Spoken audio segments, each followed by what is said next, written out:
মানুহ আৰু জন্তুৰ ভিতৰত ইমান মিল সেইবিলাক আমি দেখাই নাছিলোঁ।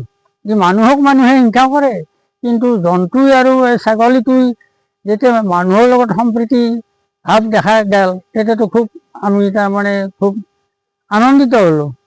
আৰু সেই হেৰি বান্দৰটো আমাৰ ইয়াত থাকিলে ছাগলীৰ লগত। ছাগলীটো আপোনালোকৰ আছিল? আমাৰে আছিল। কিছুদিন থাকিল, থকাৰ পিছত আজি 3 দিনমান আগত ছাগলীটো সদায় ছাগলীটোৰ লগত পথাৰত যায় আৰু ঘূৰি আহে, চাৰি আনে গধূলি। অকস্মাতকৈ কুকুৰে তাৰমানে ছাগলীটো মাৰি পেলালে। মাৰি পেলাৰ পিছততো এই বান্দৰটোতো তাতে কান্দি বহি থাকিল ছাগলীটোৰ মৃতদেহৰ কাষত। আমাক গাঁৱৰ মানুহে খবৰ দিলে, আজি তোমালোকৰ ছাগলীটো মাৰিলে।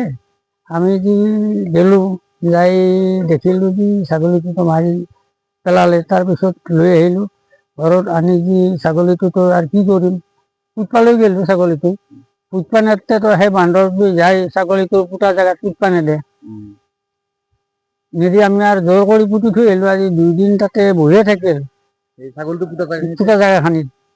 পুতা জেগাখিনিত বহি থাকিল বান্দৰটো। তাৰপিছততো ছাগলীটোৱে আজি 3 দিন ধৰি আকৌ আহাৰ খোৱা নাই। বান্দৰটোৱে আকৌ আহাৰে খোৱা নাই।